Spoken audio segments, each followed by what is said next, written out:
You're listening to The Daily Show. The Daily Show? The Daily Show. The Daily Show. On Men's Radio. Men's Radio. Men's Radio. Men's Radio. With Russ Kane. That apparently would be me. Hello, everybody. Happy Monday. I'm Russ Kane. What's left of him? This is The Daily Show. This is Men's Radio Station. Another packed week. I don't know if it's blowing a gale where the heck you are, but wow. Like, I got watering cans and stuff like flying about, and it was quite strange. Many of you have written to me and said, Neil Long, he's just not attractive enough for radio. So I've had to do something about this. And ladies and gentlemen, may I present, in place of Neil Longy Long, Liz Saul. Good afternoon. Good afternoon to you. What's the story? Morning Glory, what's going on? Well, I've lost my voice. But so you've lost your voice, but you've decided to replace Neil. This is going No. very well. We're a minute deciding- into the show and it's already rubbish. I think the decision was slightly taken out of my hands with frantic phone calls from Neil, last minute long, who is running late for reasons actually beyond his control. So, Okay. I didn't do my own weekend programming because I had no voice at all.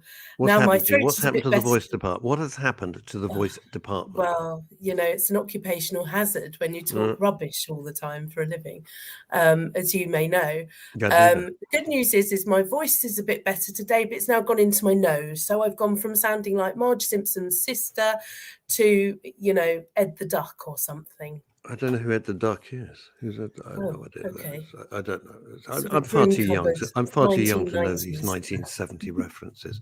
That's going to happen. Let's bring on our very first guest, ladies and gentlemen. First guest of a new week as the weather goes nuts. Please welcome James Lindsay. Hello, James. Hello, James. Thanks for having me. How are you doing? Yeah, good. How are you? I'm all right, I suppose, as these things go. Tell us I'm going to put you up in the key position and put myself down because I looked like hell this morning. Tell us all about yourself, please. Sure. So I'm 32. I live in Watford. There you go. That's all we need to know. Been great seeing you. Watford. Come on, you bees. That's the trouble. It's neither of us like your football team. So, Oh, really? Oh, I should have said. Well, I don't know. might have been better I with don't have a Neil because he huge- I doesn't don't really have know a- what football is. So I don't have a huge. I don't follow football, so I don't care. Anyway, go on. So you're in Watford, and Yeah. I live with my partner. I work for a mental health charity in the marketing team. I'm newly an author, which feels weird to say. It came out less than 2 weeks ago, but must I feel guess a lot good of though. that Well in the done. road. Good. Yeah. Thank you. Yeah, it's been Yeah. quite a ride. So tell us about the book. Yeah, sure. It's called Befriending My Brain, and it's like a mental illness memoir and self-help book. So it's about my experiences with psychosis and schizoaffective disorder, which is my current diagnosis. Wow. What is that in layman's terms, so that an idiot like me can understand it? What does that mean? How does it manifest itself, James?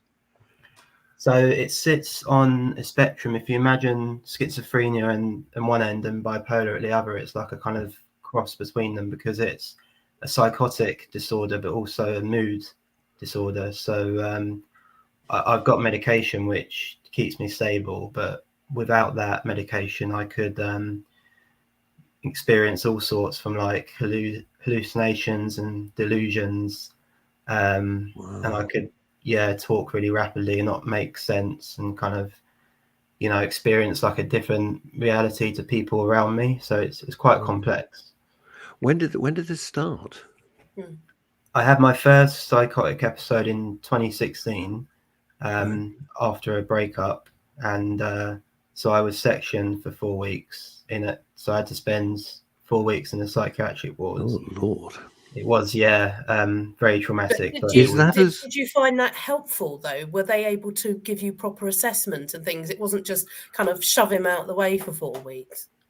No, so all the staff in there who are NHS based were amazing. Like they looked after me really well, and it's a place where like you get your own room, so you get your own bed and shower and stuff like that, and you get fed, and you get you attend little groups like art therapy and things like that, and like you get medication, which I got. So it was necessary because I was really unwell. And then so I got out after 4 weeks, but that was kind of only. James, who sectioned you? Who was it who actually started that legal ball rolling? So I was taken to A&E at Watford General Hospital, and it would have been one of the mental health professionals there, like a doctor or a psychiatrist. Because they could see that you were clearly in a very, very bad state. Is that right? Yeah, so it's when you're like kind of a danger to yourself and others and things like that, they have to kind of take the drastic measures to kind of get you safe.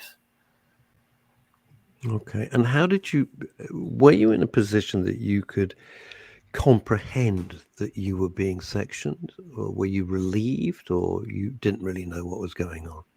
I didn't know what was going on. I remember being put in a taxi and taken straight to the ward like in the early hours of the morning, and so it was very scary.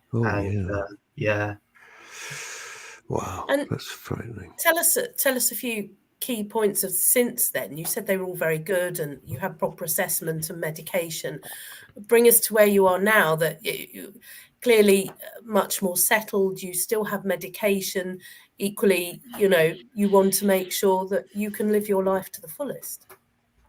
Yeah, so it's been a quite up and down recovery, but I've been stable since March 2020. So like coming up to, it'll be 3 years now. So we're in March.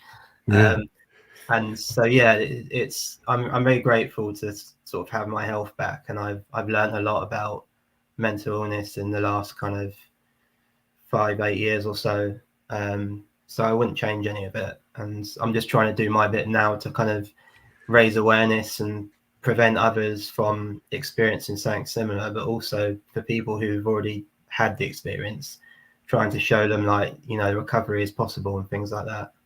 And talking is so important. Something like schizophrenia is still very much a taboo in some circles. So I think it's great that you are talking about it and talking about what you went through and how you've come out the other side. So thank you.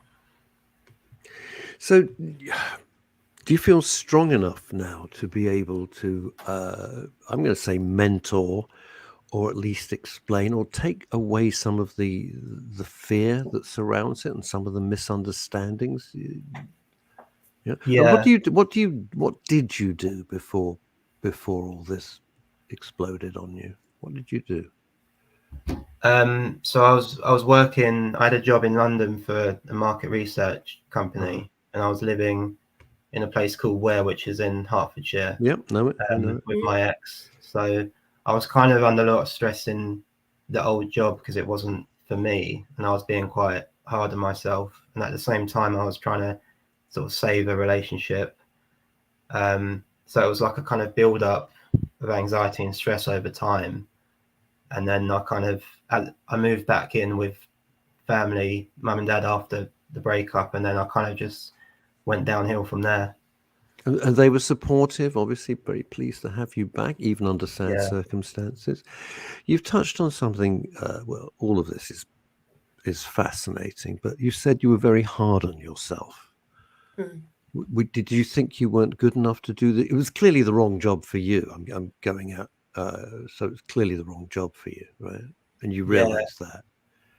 It was a good company, but I was a bit of a perfectionist, and like I kind of looked at people doing well around me and got very kind of jealous and sort of self-critical, and I was sort of down that I wasn't really using my degree, and I was sort of trying to force myself to do a job well, which kind of wasn't suited for me.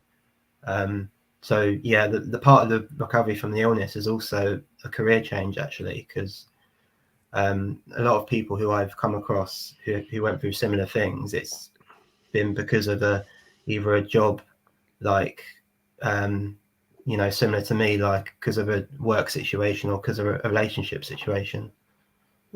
Right. Quite a common trigger. And what gave you the impetus to start writing the book? So 2018 was kind of my year of kind of coming out, in terms of, before that I was closed up about what happened to me, but then I read another book, another memoir about someone who'd been sectioned 3 times, and it was the first time I'd read something which I really resonated, and I felt like I was reading someone else's words that were also my thoughts, and it made me realize that actually talking about it is better. And I started blogging. So I did a blog for Minds, the mental health charity. Yep. And that got a really good reaction. And I kind of... And I suppose importantly that you're not alone in your illness, in your condition, that there are other people, although everything is unique to the person. But like you say, it resonated with you. So I'm glad that you're able to talk about it, because it can only help yourself as well as other people, I would think. Yeah, the publisher would call it bibliotherapy, because when you read a book which is kind of comforting to you, it's like you're kind of giving yourself therapy in a way, because you're in your own comfort zone, like, and it's just you in the book, so it's like it's safe. It's a safe place to kind of learn more about your illness and discover that you're not alone and things like that. And up to the point when you got ill, I'm going to say got ill, as a convenient umbrella, no signs, nothing, just out of the blue. I had anxiety before, and kind of people say to me that, they think I had anxiety, and it was nothing kind of severe. But then I think after the breakup is when I started kind of like people started noticing the warning signs, and that I was behaving like out of character. In what way, James? Don't answer if you don't. That's all right. You're being very open and very honest. It's just, in what way were you out of character? So, like, I was jumping from one subject to the other without making much sense, and I was kind of paranoid that I was being watched and tracked. Like, I had the delusion like that I was being headhunted for a job, which like was never actually true. So like I thought I was getting kind of coded messages from the TV and the radio and online. And and I thought the weather was talking to me at one point, and the weather was... Did you say the weather? Yeah, so I would be thinking, and then if the sun came out, I thought my idea at the time was suddenly like, a eureka moment. And then if I was having a negative thought and the sun went behind a cloud, I suddenly got a sense of dread, and it was like I was constantly looking for signals around me and believing like any signal. Wow. Yeah. I'm not... It's shocking. It's shocking. It's shocking. But when I was at Capital, hang on, Liz. When I was at Capital, we got, and it happened several times, from listeners who were convinced we were giving out coded messages with the music that we played, or the links that we weren't, obviously, because we didn't know these people. How could we give coded messages to total strangers? But they were they'd convinced themselves and built a very three-dimensional fantasy. I mean, they went into such detail, and you thought, wow, that's scary and very disturbing as well when you read it. And that still happens. We have the same with loyal listeners at a radio station that I work on. And but equally, there's a sort of, I don't know, I'd like to say that you do have a kind of healthy superstitions about things. People do, old wives' tales or whatever you want to call them.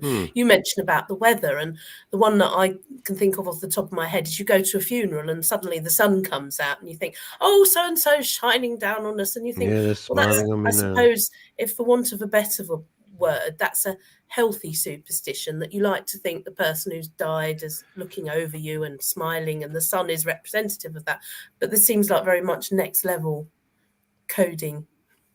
Yeah, I think it shows how powerful the mind is, especially when you're sleep deprived, like I was, because like your brain isn't repairing itself, and we sort of live in a digital age where, like, you know, online you accept the cookies, and it's kind of that helps the advertising kind of give you more relevant content, and then someone could realize that and then interpret it as they're being tracked and watched. Oh, I see what you're saying. Yeah. Well, you know, all of the internet is designed to mine data. I mean, that's what it's for.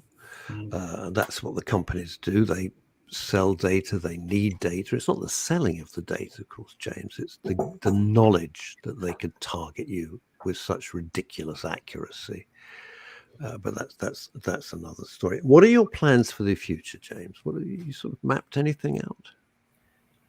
So yeah, this year is quite exciting because the book has just come out, and in October I'm getting married. So that's a very big. Congratulations! Yeah, Congratulations! Yeah, and I've been writing more. Like, I've been writing a lot of poems which I haven't published yet, which I might look into publishing at some point. But I'm just trying to do kind of more kind of advocacy awareness stuff, really, alongside working and trying to climb the ladder with my current job and things like that. What would you say are your top 3 tips as someone who's been through the system, as living with a mental health condition and come out the other side? And as I say, I may say you're clearly doing very well, and it's marvelous what you're doing. And on that basis, what would you say to people who are perhaps a bit concerned or worried about talking to their family and friends about, you know what, I'm having these delusions, I'm having these hallucinations? And what would you suggest? What are your top 3 tips? I guess based on, because what I say doesn't apply to everyone, but based on my experience, it took me a while to get the right formula in terms of my medication, because the previous ones I've had have been too sedating. Like, they kind of suck the life out of you and make you tired, and you can't think and come up with ideas and stuff, which, like, I needed for my job. So, like, I kind of accepted things as they were. At one point I thought, like, the medication I was on I was stuck with it, but actually I didn't say to my doctor at the time, like, can you try me on something else or try a different dose? Like, kind of not accepting things as they are. I feel like they're not going well. Like, at the same time, kind of being open-minded, I think, is important, because I didn't start kind of realizing how I could help my mental health with physical health. Like, I used to exercise and stuff just because I thought it was like getting in shape and looking good physically, but I didn't realize that a lot of exercise makes you feel good, you know, within yourself, within your mind. So yeah, if you can get active, I think that's really important. And just looking after yourself in terms of, like, diet and not going too over the top with, like, things like alcohol and stuff, I think is quite important when you've got a mental health condition. Like, just trying to keep that in moderation, I'd say. I've heard that before about the medication, that you know, don't be afraid to say, I don't think this one's working for me, because if you think about it, it's logical, whether you've got a mental health condition or whether you're, you know, you've got to take a painkiller, for example. You know, I had with my mum, she was given some very strong painkillers. I think it was tramadol, and it disagreed with her. She was hallucinating and things. So, Jesus. you know, both of us kind of said to the doctor, can we change this? It's not very good. So I don't think people should be afraid to have that conversation with their doctors. It's weird you say that, because my back's gone again and I have to start taking wretched painkillers again, and I do not want to go back on tramadol, because I was on them for 3 days and I was hooked. It was horrible. There are powerful. There are others, and it's very, very powerful. And we've had people in the past, James, said, "Oh yeah, I've been on tramadol for years," and I lasted 3 days and I was off my face with it. It was Mm. extremely worrying. Yeah. I'm very interested. There's a question I do want to ask you is this: how receptive was the doctor to you? I know I just want to amplify what Liz was saying. Receptive that you thought, no, the medicine's not quite right. Let's change it up. Did they listen properly? Yeah, they were really good. And I also had a care coordinator who was like kind of more of a. She used to be a mental health nurse, and she was kind of good at listening to kind of how medication was making me feel, and then speaking with the doctor on my behalf and things like that. So I think in my head I was almost expecting the doctor to say, you know, I'm the expert, you stay on this medication. But actually I think they realize, and I realized, like, because I respect doctors' opinions, but you are the expert of your own mind and body, so yes, you need to be very open and transparent with them, because if you're not doing that, it's harder for them to help you.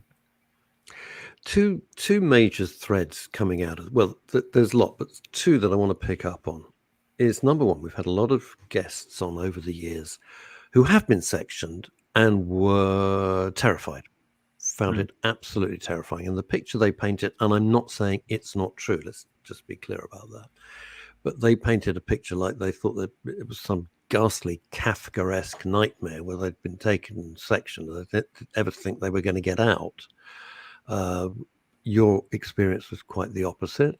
It was very positive and clearly saved you. I mean, clearly saved you.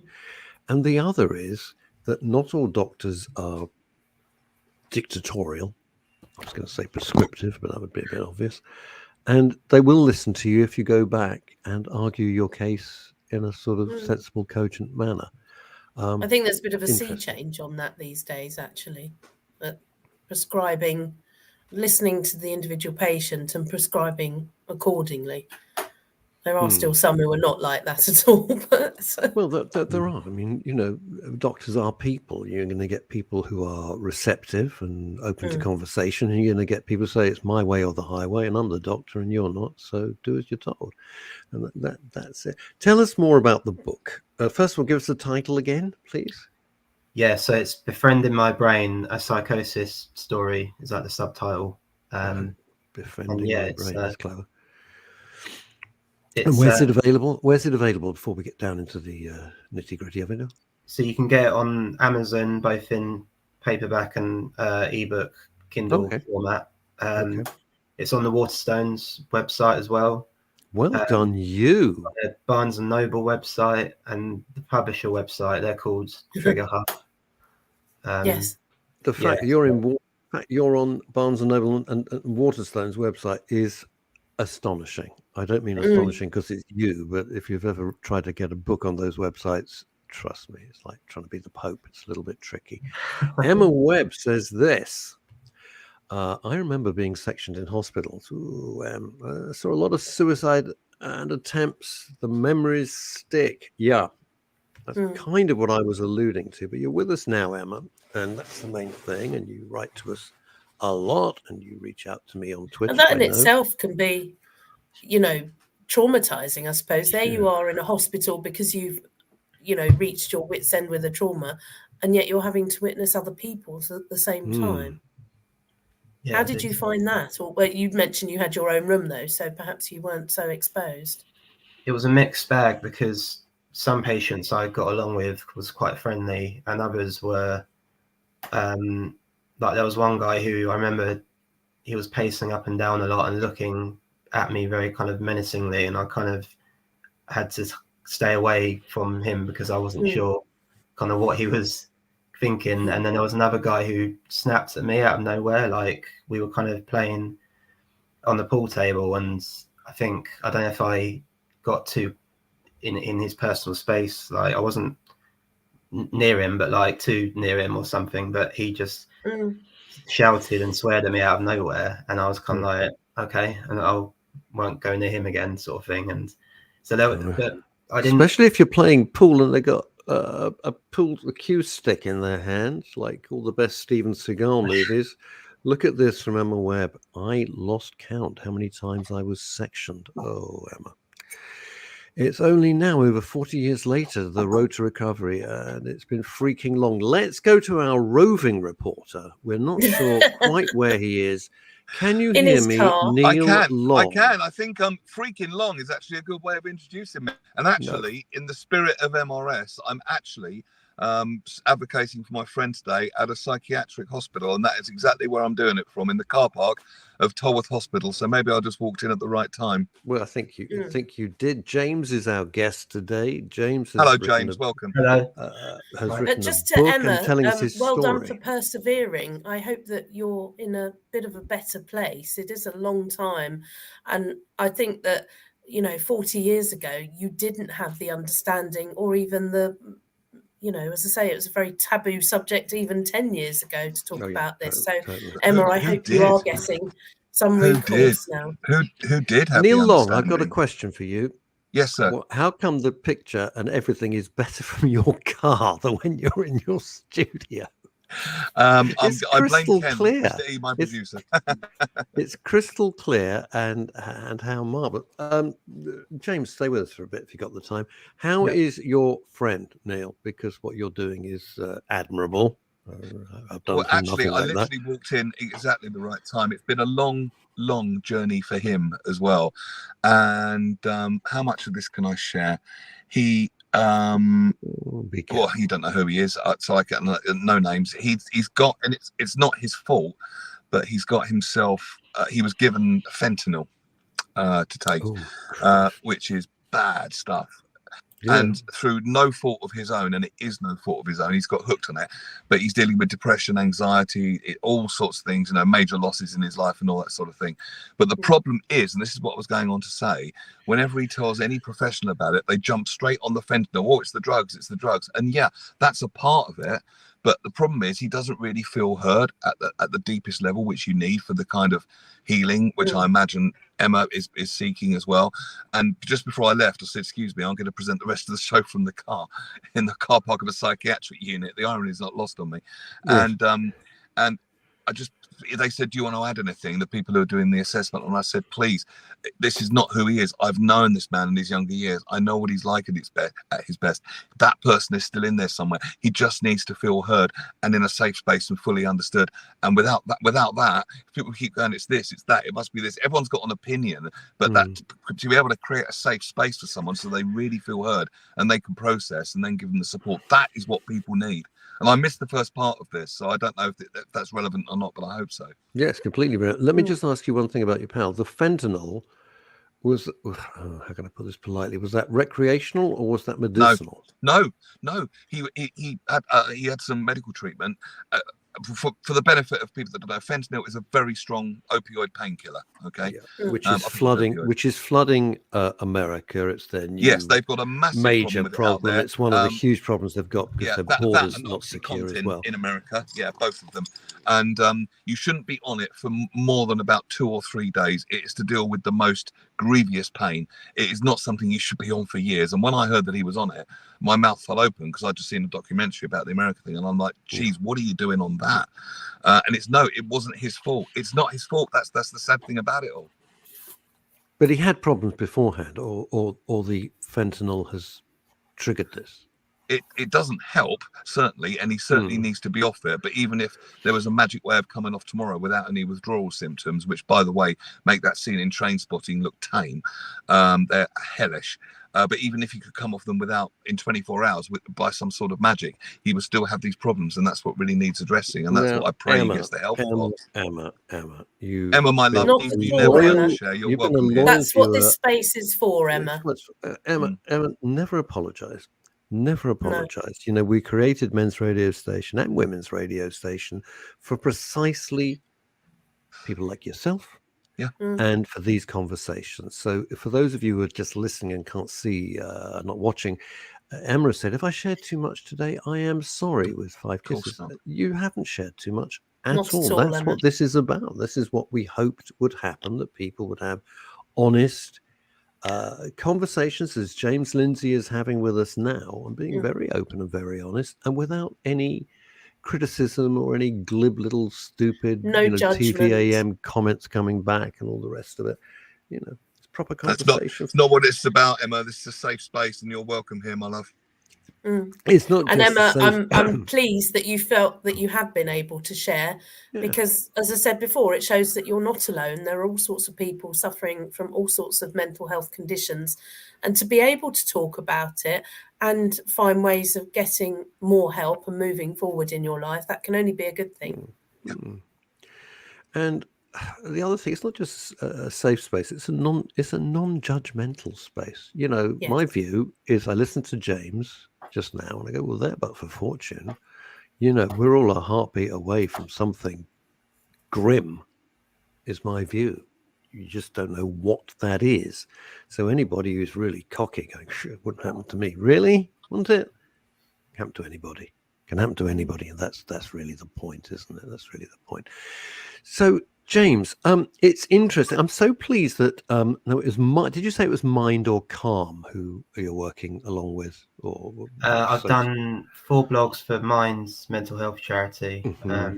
I just did another one for Rethink Mental Illness, because I think they're the 2 biggest ones. It's interesting. Mind is a fantastic organisation. Yeah, we've reached out to. I'm just a little bit bitter about it. I'll be honest with you. We've reached out to so many charities to work alongside us, and just will, bless you, Liz. They simply won't. It's like NIMBY, not in my backyard. If I didn't think of it, well, I've got some contacts in mind. Maybe I can. Good luck. Smooth that. I've just realised I'm wearing the branding of another radio station. I'm so sorry. We can't see it actually. We can only see your colour. Now, EMDR, I know what I think that could be a type. Desensitization and reprocessing. Helps a bundle, guys. Trust me. Say that again, Neil. It's what? Do you it's know what Emma, it is? with respect, I think you got it the wrong way around. It's EMDR, eye movement desensitization and reprocessing. It's in the sense that we store certain things in certain parts of our brain, and by moving the eyes, hard as it is to believe, it can sort of bring them to the forefront to be healed. And yes, it's very, very popular. They use it a lot with PTSD. Have you tried havening, Emma? Havening is the closest thing we've got to a magic pill at the moment. And I'll be happy to do a talk on it at some point on the show and tell you what it's about. I'm not an expert in it. I just know about it. That doesn't involve going to a caravan park, does it? No, that's pontinsing, you fool. Havening. No, Haven holiday homes. That's fine, Emma. Don't worry. Emma, stop. I can only apologise, Emma. But no, if you'd like me to talk about Havening, or if you'd like to private message me, Emma, we can chat. Okay. DM me, Emma. I can tell you about it. Right. So, James, thank you for joining us. Thank you. Anything else you'd like to tell us? Because you're a very interesting chap. And well, remind us of your book details and where we can find them. Yeah, good. Yeah, sure. So, Befriending My Brain is on the Amazon website, Waterstones, Barnes & Noble, and Trigger Hub as ebook or paperback. Yep. It's a memoir about me, but it's also a self-help book because it's got like a lot of lists in it where I recommend like mental health TV, podcasts, social media handles, things like language as well, things to kind of avoid saying and to people that are suffering. Things like you don't look ill or pull yourself together, things like that. Yeah, and stuff like that, like man up and all that rubbish that people know. There we go.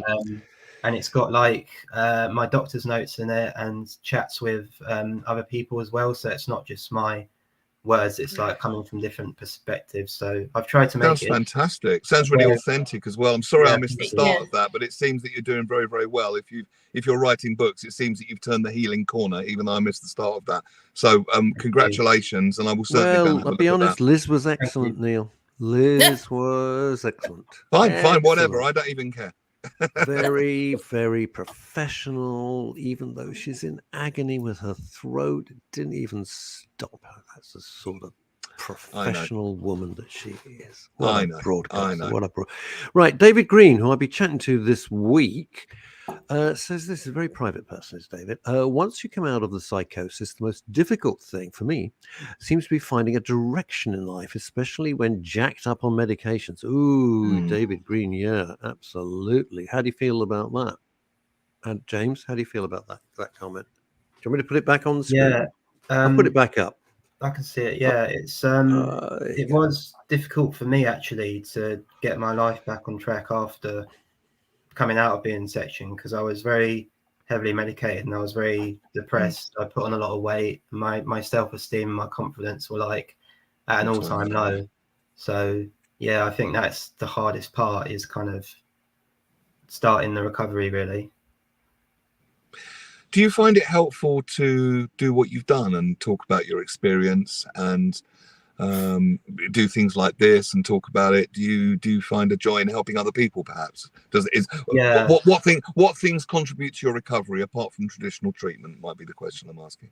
Yeah, it does definitely give me a sense of fulfillment. I've also had CBT as well, cognitive behavioral therapy, and that was a game changer in terms of like how I was sort of managing stress and uncertainty and like kind of reframing my previous thought processes which weren't helpful.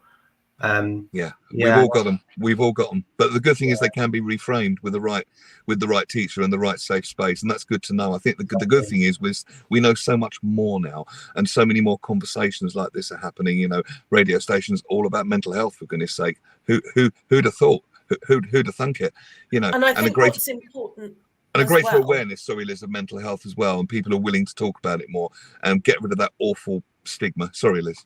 Yeah. No, I was going to say, I think what's important, you touched on it there, and James, you mentioned it as well, as you sort of think, well, you start off, you are dosed up on medication that you feel like you can't do anything, but equally, it's not necessarily about having to rush at it all at once. You can take your time and sort of say, right, I'm giving myself a moment to breathe. I'm on this medication. I've got time to take stock and sort of think, right, where do I want to go now? I don't feel you necessarily, and as I say it to David as well, you don't need to necessarily rush off in a life direction. You can sit back and take stock while you're recovering and then do one step at a time. That's allowed. That's allowed. And something else, when I was grieving a couple of years ago, my mental health took a dip. Liz was absolutely instrumental in me feeling better. We helped each other a lot. I thought you were about to say, and Liz was the cause of it. I wonder what was having her own hassles as well. And I don't know if it's the same in other forms of mental disorder, but certainly with grieving and feeling as low as I was, there was a certain, it's all got to be done immediately, perfectly, now, rush. And it's slow the down was the message delivered over and over again. Any which way but stop. That's it. Any which way but stop. And sometimes it is just a lot easier to stop and just let it be okay where you are for the time being. Allow yourself to be where you are for the time being, and then in the right environment, take one step at a time, which ultimately is a lot more productive than any which way but stop. It feels like you're being productive, but you're not. You're like a dog chasing its tail, and it really is allowed, necessary, desirable to slow down. What are you saying? Any which way but stop. In other words, you got to keep moving, like the Woody Allen thing. Yes, panic. You felt like you had to be doing something, be productive. And the one thing I learned at the time, and that I said to Neil, was that because my mum was very poorly, and I wanted to help her. I wanted to do anything I could to help her, but I'm not a doctor or anything. But equally, I knew that I couldn't be any help to her if I was exhausted. So even though I wasn't sleeping and I was beyond worried, I made sure that every night I got into bed and I rested, and I stayed there for 8 hours. Even if I didn't sleep, I thought, I'm resting. I might read a book, I might watch the television, I might play games on my phone, on my computer or whatever. But I thought, at least I'm resting. So in a sense, and it doesn't, and again, it doesn't matter whether the mental issue is dealing with grief, as Neil and I mentioned, or whether James has been talking about that you have a mental health condition, that at least allowing yourself that time to stop and rest and take a step back, it helps. Oh, it really does. It really, really does. Because I didn't, and I experienced burnout. Genius. One of my finest moments that was, and then you're no good to anyone. It's that put your own oxygen mask on first. It's that cliche. Well, as you, James, said at the beginning, you just totally burnt out and ended up being carted off to hospital. Yeah, and after all that, I was very I wanted to rush back to being well, and my team were quite good in terms of saying that I needed time, and I did eventually warm to that. Like it's about baby steps rather than big steps. Yes. And like, 'cause Absolutely. you can't just go back to being well, like after something like very severe. You have to kind of really slow down and ease into it, really. Yes. And if possible, enjoy the journey and be supportive to yourself along the way, and celebrate every small step, because it's progress, not perfection. You're right. It's easier said than done. Perfection. Easier said than done. It's good advice, Neil. There's no two ways about it. But when it is easier when said you're than done. down, trying to celebrate is tough. Maybe It's celebrate was tough. the wrong word. Maybe, No, it's not. It's actually the right word. It's just a huge leap from when you're feeling that bad to being able to say, well, today. Or maybe just celebrate the tiny things. You got out of bed and you washed yourself and got yourself clean and made yourself presentable for the day. Even the small things that we normally take for granted. You went and saw a friend. You spoke to your favorite auntie. You had a cup of coffee with a friend. You I don't know, whatever. Little things. You know what, Neil? This is a huge theme on the Daily Show. Is that it's little tiny things that are the victories, little tiny victories. But we're all brought up that, unless you've gone into Berkeley Square and bought yourself the new Rolls Royce, or, an Aston Martin or something, or a new fabulous house, or the new Rolex Datejust, you're not a success. No, it's the tiny things. And I couldn't agree with you more. You had a cup of coffee with somebody, you had a nice phone conversation with somebody. It's not going to make you a millionaire. And it's really interesting. It's not going to change the world. And it's really interesting because we are taught this, and it's such a falsehood. When I studied NLP, we were taught the term nominalization. And basically, nominalization is turning a verb into a noun. Success, and for that matter, failure, so-called, they're not nouns, they're not things. You can't hold it in your hand. If a better word is success-ing. All right, it's a process. It's an ing, not a thing. I coined that. But it's the process of success, not the noun, the tangible thing that is success. And everything is a process. And it's process, not perfection, that we're looking for. Process and progress, but not perfection. And to set yourself these ridiculously high ideals is number one, a recipe for so-called failure, which doesn't really exist, but it will contribute more to the process of failure rather than celebrating your successes as you go along, or celebrating the process of successing as you go along. I discovered one recently. It's like a kind of self-compassion reframing tool or something, where instead of saying I have to do this, like say I have to do the ironing, you change I have to I get to. So yes. I get to do the ironing. Like, I'm lucky that I've got a roof over my head, and So a lot of people, a lot of people would swap with you, and just saying I get to instead of I have to. Recently, for me, it's helped me out a lot when I'm kind of feeling stressed and I'm thinking I've got to do this, got to do that. But actually, like you're doing really well. You get to do those things. Do you make lists? Nicely said, and a good one to discover, James. I'm glad you discovered that one. That's a great one. Yeah. Do you make lists?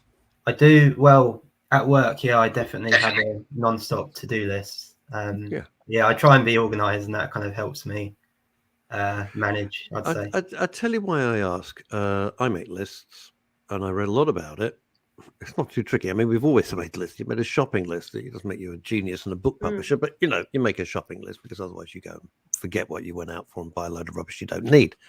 Yeah. But lists have two purposes. Lists have two purposes, and it comes back to Neil's point and James's point about the little victories. And it's this: when you write out a list, and I write it and I keep it on my desk. One, it marshals your thoughts, which is really good. Two, it stops you getting too distracted. We're all going to be distracted. You go down a rabbit hole on social media and you realize half an hour's gone because you're following up on some band you happen to like and some members left. It happens. It's human nature. You can't. We're not perfect, right? We're just doing the best we can. But when you've got through one item on that list, and I get my pen with my nib and I cross it through, that is a sense of achievement. And as little as it sounds, it really helps, and it propels you through the day. So just the act of going, yeah, I've done that. It doesn't matter what the hell it is. It could be, send an email to Neil, done that. Call Liz about whatever, the microphone, done that. Whatever, it doesn't matter what it is. It's irrelevant, big or small. And it's an interesting psychological law, I think, that we get more of what we focus on. So if we focus on the successes or successing that we're having, we will seem to, or certainly see or attract, if you want to put it that way, more and more and more of that. So the more you're grateful for, the more you see to be grateful for. It's a virtuous circle, is what I'm saying. The more you celebrate little successes, they're not so little anymore. It becomes a new normal, rather than beating yourself up for perceived failures. And they are perceived. 99% of them are perceived, and it's a really unhealthy thought system that we've created here, and I'm glad we're coming out of it. I really am. Yes. But it's interesting. How many times have you said, oh, I didn't do so and so, and your friend or whoever it might be, or a relative might say, well, so what? So? And you have spent like 2 hours beating yourself senseless because you didn't get something done during the day. And they go, all right, you do it tomorrow. Do it the day after. The world's still going to keep turning. It's okay. Yeah.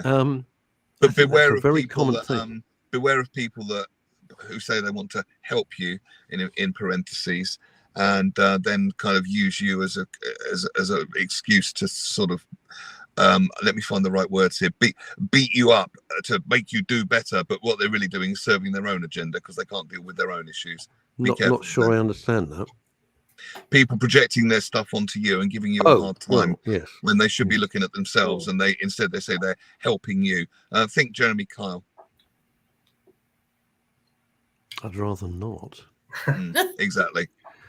It's one thing to share experiences, but if somebody is simply just projecting their issues onto you, that's not helpful, I think, is what. But how do you recognise that? Well, quite easily, because you wouldn't recognise it in yourself. If I say to you, Russ or James, I'm so annoyed. There's so much cheese around in the house, and you're thinking, well, I don't understand that. What do you mean there's so much cheese around? I don't understand that. And then you think, oh, hang on. When I went round to Liz's house, the fridge was full of cheese. So that's a very base example. But another example would be about cheese. If you said to them, no, I really don't need that kind of help. What I'd really like to receive from you is, and they will not listen and keep on going on and on and on and on. You have to ask yourself who they're serving. We're unfrozen there. That was interesting. Yeah. Yes. In New York City, at Manhattan, nobody would treat you more harshly than you treat yourself. Forgive yourself. Absolutely. Yeah. We are our harshest critics. Indeed. And it's really interesting, forgiveness, because you don't have to forgive unless you judged in the first place. That's quite an interesting one. If there was no judgment, there'd be no need for forgiveness because there'd be nothing to forgive. But we interesting, isn't it? Neil, interesting. We judge ourselves. Yeah, we do. We're our own worst critic. It all starts with loving yourself, putting your own oxygen mask on first, most certainly. Did you find that, James, that you mentioned that you worked yourself too hard? Were you very harsh on yourself? Was that part of the root of the anxiety? Yeah, ridiculously hard on myself. And one of the things I learned in CBT was about kind of treating yourself as your own best friend. So, like, if your best friend said they were stressed or they had a headache, like, you'd shower them with love and compassion. And it's like learning to kind of treat yourself like that. And the more you kind of practice it, the easier it gets and becomes like your new normal. So yeah, I think since I started practicing self-compassion rather than self-criticism, it just makes you feel. And that's something we have heard before on this program, that you need to look after yourself first. Yeah. That's so important. I remember when I was getting better, my inner voice, my inner critic, it was brutal. I remember ringing Liz in the state one day and saying, do you probably remember, Liz? I said, my inner critic has just annihilated me. And it's me talking to myself. And I've learned to deal with it like it's a little troll. And it really never has anything good to say about anything ever. Never. Never. If you know people like that, they're worth avoiding as well, by the way, people like that in your life, particularly when you're healing and getting better. What about if you the inner critic is brutal and sadistic and will never be pleased. No. Ever. And then you might realize that in I don't know, your wife or your husband or whatever it is, or your kids, it could be, are actually just an extension of that inner it's interesting, isn't it? If they echo, I'm trying to phrase it so that it makes Mirror, some is that sense. the word you're looking So for? that they mirror it, and suddenly you think, well, actually, yeah, my inner voice must be right. I'm a terrible, terrible human being, and I failed, and because And it they're is saying it. interesting that if you can manage to get that inner voice under control, you start to be different, and then other people have to be different because they can't get to you. If you can't get to you with it anymore, then they can't get to you with it anymore, and they will either change or kind of get out of your experience. It's interesting. It's an interesting dynamic, but it always starts with you. So Elizabeth says in New York, Yes. thank you, mind, for sharing, and push it away. Stop listening. Hard, but possible. Very hard.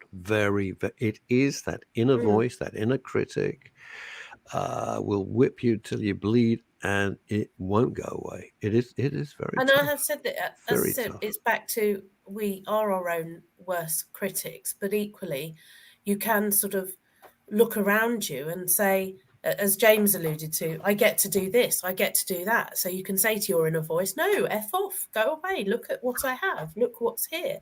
Yeah, It's not couple of good analogies I heard. enough, You can treat Liz. It's never enough. Couple of good analogies. You can treat the inner voice like you would possibly a beloved pet. You've got a pet that you love, Russ, right? You love your dog. do. Okay, We've absolutely, just 100%.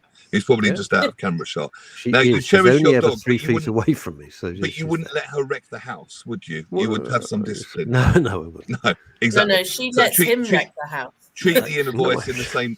Treat the inner voice in the same way, like it's a little puppy. You know, yeah, bless you, pat your head, but you're not going to wreck the house, okay? Because it's my house and I'm going to keep it tidy.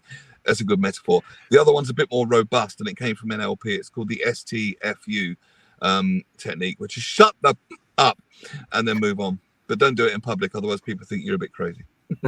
I do find, that's and okay. James, I want to ask you this. I have found when my inner voice is driving me round the bend, I'm and I'm at home and I'm on my own, well, apart from the dog, obviously. I actually do talk to it aloud and tell it to F off. And I do use very strong language at it as if it was somebody that I couldn't bear, who was driving me mad in the street or on a phone call, whatever it might be. And I find that this sounds so weird, but I find that verbalizing it, it's in extreme cases, but I find that verbalizing it and actually getting it out in the open and hearing the words, ringing around the kitchen or the living room, wherever it might be, helps. Yeah, because it gives you distance. It's over there, and you're over here, and who's in charge? That's you what over it. here. That's it. Boom. Couldn't work it out, Neil. Couldn't work in it NLP, out. Yes. They'd call that disassociation in NLP, and that's exactly what you want to be from it, disassociated. Yeah, I've had days before where I've written down how I was feeling on a piece of paper, like a diary or journal, and it's almost like the feeling is transferring from inside your head to the paper, and then you can see it there, and then it's out your head. You've got more space in your head. Exactly. Ooh, And do you find that therapeutic, James? Do you find it cathartic? Right, you said about blogging before. Yeah, that's part of the reason I do it, just because it makes me feel really good. Just getting thoughts out of my head, and then it normalizes them, and then you can like read them back and understand them better. So it's definitely helpful. Yeah, and then think to yourself, oh my God, was I serious? And sometimes when I'm in a really good place, I look at it and go, was I really believing that? Because when you're in a good place, it fades into the background so much, you think it's impossible for you to ever think thoughts that way. But when you're in a bad place, it feels like it's almost impossible to ever feel good again. It's like a real spectrum, isn't it? And when you're at one end, it's very hard to see the other. What does this mean? When you put what you put into the atmosphere sticks? Not sure. I'm quite follow that. I've spent the whole weekend comfort eating. We talked about shouting out loud. Liz, you're only 4 foot something. Ease up. Doesn't work. Doesn't work. Comfort eating never works. Never works. No, you're numbing though, aren't you? It never helps, does it? And then you feel guilty that you comfort eat. Yeah, that'll be the inner critic again. But no, that's also the logical side. You know, if you want to stay as trim as one can as one gets older. You know, sitting demolishing a packet of biscuits, although it feels nice afterwards, you think, what the hell have I done? Oh God, what the hell? Yeah, have I that's done? fair enough. But then the inner critic don't would do say, that, "Well, you're though. such a failure. You can't achieve anything. You're really pathetic. You know, you don't even deserve to be on this planet." That's the words of the inner critic, and the inner critic attaches the meaning to it. Blimey, James, thank you so much for joining us. I Thanks for really having me. appreciate it. You've been. What's you've the name been- of your book again, James? We can find it on Yes, Amazon. and Can we? tell And us in where to Waterstones? find it again. Once more, Go give and give yourself it a a plug. plug. Go Yeah. on.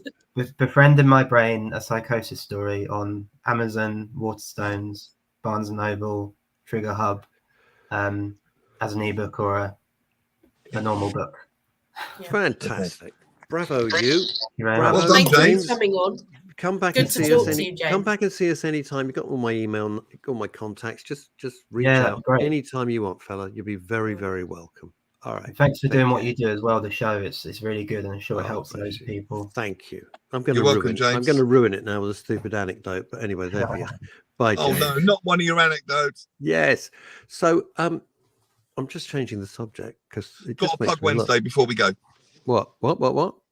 I've got to plug Wednesday before we go. So save me 90 seconds. Go and plug it. We're talking to a lady. We got our legal eagle, the lovely Hattie Suvari on Wednesday, Suvari. who's talking about scammers this Wednesday. And Oh, yeah. I've got a little sideline Your where favourite subject. I like to wind scammers up and waste their time. I won't do it on air, but I will put some links up where you can look at my scam wind-ups, which are really funny. But before Hattie, we've got a wonderful lady. She used to be a client of mine when I help people, I still do, get their podcasts online. A lady called Madeline Black, who survived probably about the worst experience you can. She was gang raped, which is not Oh my God. subject. Yeah. And she's There's no done way the I can whole, go into my anecdote now, which was she's just a done the light whole- and amusing anecdote. Jeez. Sorry, she's done the whole healing journey. She is an inspirational, incredible woman. She speaks out about sexual violence. She has TED Talks and all that sort of thing. And her podcast was really just survivor stories, just to prove that. Brilliant. Man. Yeah, you can Google it. It's called Unbroken Healing Through Storytelling. There's 123 episodes to choose from.